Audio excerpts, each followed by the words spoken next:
नमस्कार दोस्तों, मेरा नाम है रूही सीनत। दुनिया के सबसे ठंडे शहर का तापमान -59 डिग्री सेंटीग्रेड से भी नीचे चला गया है। मैंने अभी अभी देखा कि हमारे प्लेन की खिड़कियां नीचे उतरने से पहले ही जम गई हैं। आज का हवा का तापमान -55 डिग्री सेंटीग्रेड है। मैं इस बेहद ठंड वाली मौसम में खुद के नजरिए से 8 एक्सपेरिमेंट्स करूंगा। क्या अंडे का लिक्विड अपने खोल को उठा सकता है, या क्या नूडल्स फो को हवा में पकड़े रख सकती है? फो को फिक्स करने के लिए हमने एक आसान सिस्टम बनाया है, क्योंकि ठंड से कांपने की वजह से हम इसे अपने हाथों से नहीं पकड़ पा रहे हैं। लोग यहाँ मेटल फ्रेम के चश्मे नहीं पहन सकते हैं, क्योंकि मेटल लोगों की त्वचा से चिपक सकता है और जब वे उन्हें उतारने जाएंगे तो उनका मांस बाहर आ सकता है। मेरे पास मांस का एक टुकड़ा है जो बिल्कुल इंसानी मांस की तरह दिखाई देता है। मैंने दो ग्लव्स पहने हुए थे, लेकिन मैंने बड़े वाले निकाल दिए क्योंकि मुझे अपनी उंगलियों का इस्तेमाल करना था और ये ग्लव ठंडा होना शुरू भी हो गया है। मेरे हाथ बहुत ठंडे हो गए हैं। चंद मिनटों में हमने जो कुछ भी देखा उसने हमें फिर से याद दिला दिया है कि यह जगह कितनी ज्यादा बर्फीली है। यहाँ सब कुछ जम जाता है। चलिए अब इसे निकालते हैं।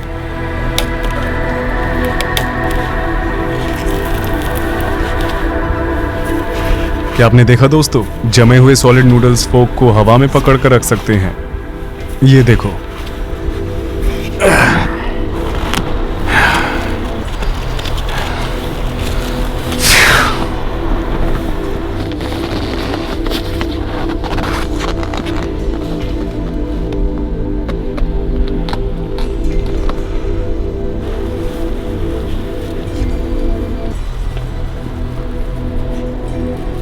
मुझे तो विश्वास ही नहीं हो रहा। कल्पना करें कि आप पूरे दिन के खत्म होने के बाद अपना चश्मा उतार रहे हैं और आपके चश्मे का मेटल फ्रेम आपकी त्वचा को ऐसी जगह से छील देता है जहां पर बहुत सारी नसें होती हैं।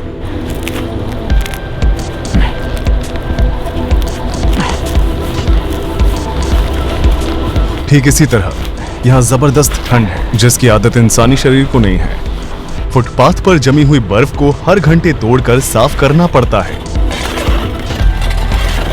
सड़कों पर जो स्टैचू दिखाई दे रही है उन्हें बर्फ से बनाया गया है, इसलिए वे महीनों तक नहीं पिघलेंगी। यहाँ पर लोग हर बिल्डिंग के प्रवेश द्वार पर कारपेट बिछाते हैं ताकि किसी को भी फिसलकर चोट न लगे।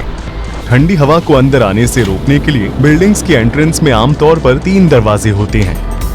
हमारे होटल में दरवाजों को तिरछा रखा गया है। यह एक ऐसी जगह है जहाँ स्कूल तब तक बंद नहीं होते जब तक कि तापमान -50 डिग्री सेंटीग्रेड से कम नहीं हो, जबकि दुनिया की कुछ जगहों पर तापमान 0 से कम होने पर स्कूल बंद हो जाते हैं। -45 डिग्री यहाँ आम बात है। इस तापमान में बच्चे बाहर जाकर खेलते हैं। अगर यह -28 डिग्री के आसपास होता है तो इसका मतलब है कि याकूत के लोगों के लिए वसंत का मौसम आ चुका है।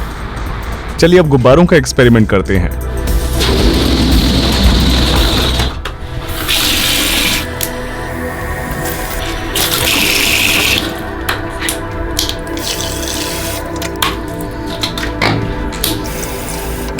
उनके पूरी तरह से जम जाने के बाद बॉलिंग खेलने के बारे में क्या ख्याल है?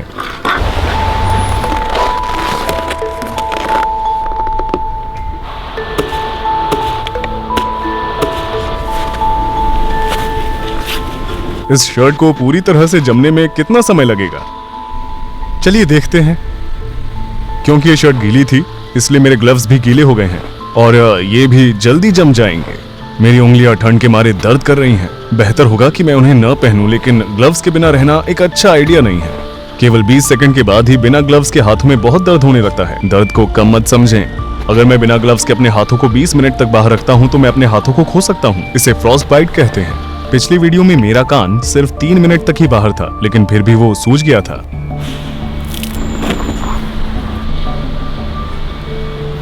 मेरी पलकें पहले से ही जम चुकी हैं। हवा का तापमान लगभग -55 डिग्री सेंटीग्रेड है। हाँ, जानते हैं बिना पैसे खर्च किए बॉलिंग कैसे की जा सकती है। जैसा कि आप देख रहे हैं, मैंने गुब्बारों में पानी भर दिया है। अगर मैं गुब्बारों को निकालूंगा तो मुझे आइस बॉल्स मिलेंगे, ठीक इस तरह। मैंने बर्फ में प्लास्टिक की बोतलें भी रखी थी जो अब बॉलिंग पिन्स बन चुकी हैं।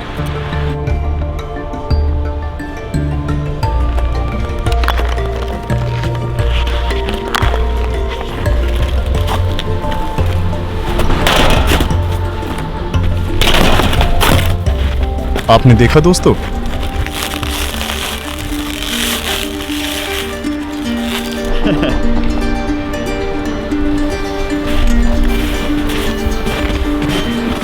क्या आपको यकीन हो रहा है? वहां पर देखिए, क्या ये असली है?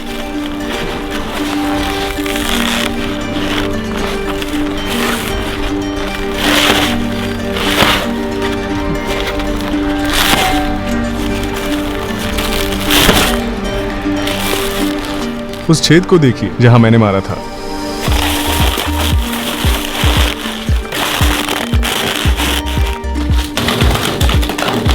हाँ, टी शर्ट को जमाने के एक्सपेरिमेंट के बाद मेरे ग्लव्स ऐसे हो गए हैं।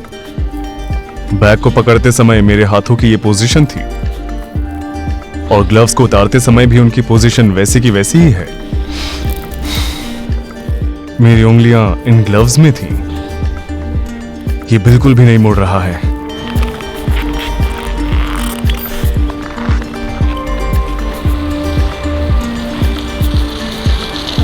ये जम चुका है।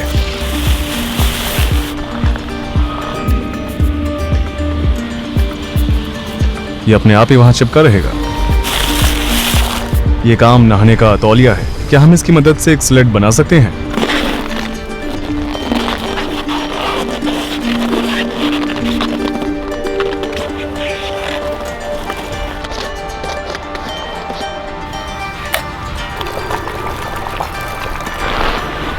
देखिए, ये खौलता पानी है। बाहर का तापमान लगभग -50 डिग्री सेंटीग्रेड है। उबलते हुए पानी का तापमान लगभग 100 डिग्री सेंटीग्रेड है। आप देख सकते हैं मौसम ने तुरंत इसे आइस क्रिस्टल्स में बदल दिया है। यहाँ का तापमान इतना ठंडा है और हमारे शरीर के वो हिस्से जो ढके हुए नहीं हैं, उन्हें भी ठीक ऐसा ही महसूस होता है। अगर आपके पास पर्याप्त अनुभव नहीं है तो आप यहाँ अपने शरीर के अंगों को खो सकते हैं, भले ही आपको लगता हो कि आप सावधान हैं। यहाँ एक जगह से दूसरी जगह पर जाना लगभग नामुमकिन है। अगर आपको जहाँ जाना है वहाँ से आप 20 मिनट की दूरी पर हैं, तो आपको वहाँ तक पहुँचने में लगभग 1 घंटा लग जाएगा, क्योंकि आपको लगभग हर 5 मिनट में अपने आप को गर्म रखना होगा। यहाँ पर रहने वाले लोग जब बाहर निकलते हैं तो बैंक या सुपरमार्केट में आराम करते हैं और फिर दोबारा चलते हैं। हमारी बर्फ की स्लेट तैयार है।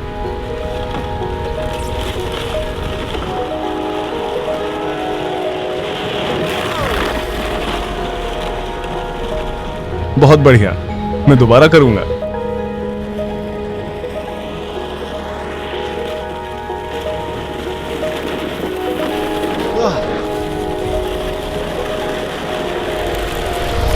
मैंने केलों को देर तक बाहर रखा था। अब तक तो वो हथौड़े की तरह सख्त हो गए होंगे। यहाँ के लोग जरूरत पड़ने पर जमे हुए फलों को हथौड़े की तरह भी इस्तेमाल करते हैं।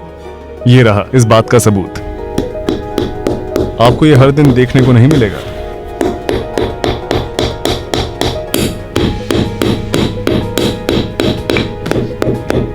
जमे हुए फल और मांस की बात करें तो याकूत के कुछ लोग अपने घर में एक कमरा खाली रखते हैं और उसे गर्म नहीं करते हैं, क्योंकि कमरा बाहर जितना ही ठंडा होता है, इसलिए वे इसे एक बड़े फ्रीजर की तरह इस्तेमाल करते हैं, जिससे बिजली की खपत नहीं होती है। जैसा कि आप देख सकते हैं, इस घर का पहला कमरा फ्रीजर के लिए रखा गया है। 1, 2, 3।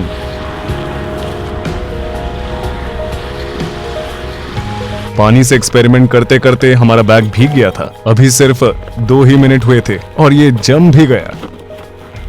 देखो, उस पर सिर्फ पानी की कुछ ही बूंदें गिरी थी। मुझे इसे ऐसे ही उठाना पड़ेगा। इसी तरह बाकी सब कुछ भी जम जाता है। तो याकुत्स्क सखा रिपब्लिक की राजधानी है। इस शहर की कुल आबादी लगभग 3 लाख है। पूरे खुले क्षेत्र में आबादी लगभग 1 मिलियन है, लेकिन सालाना यहाँ पर लगभग 2000 विदेशी ही आते हैं और वे आमतौर पर बिजनेस के सिलसिले से आते हैं।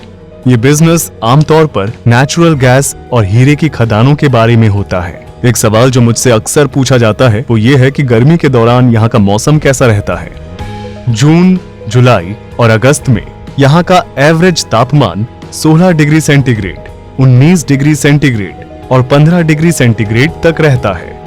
सर्दियों में सूरज की रोशनी सिर्फ 5 घंटों तक रहती है, जबकि जून में सूरज लगभग 20 घंटों तक अस्त नहीं होता। मेरे जूतों के नीचे जो बर्फ है उसकी मोटाई लगभग 30 मीटर है और शहर में ज्यादातर बर्फ पिघलती भी नहीं है, भले ही लगभग 21 डिग्री सेंटीग्रेड से ऊपर ही क्यों न हो जाए। इसे पर्माफ्रॉस्ट कहा जाता है, जिसका मतलब परमानेंट फ्रॉस्ट होता है।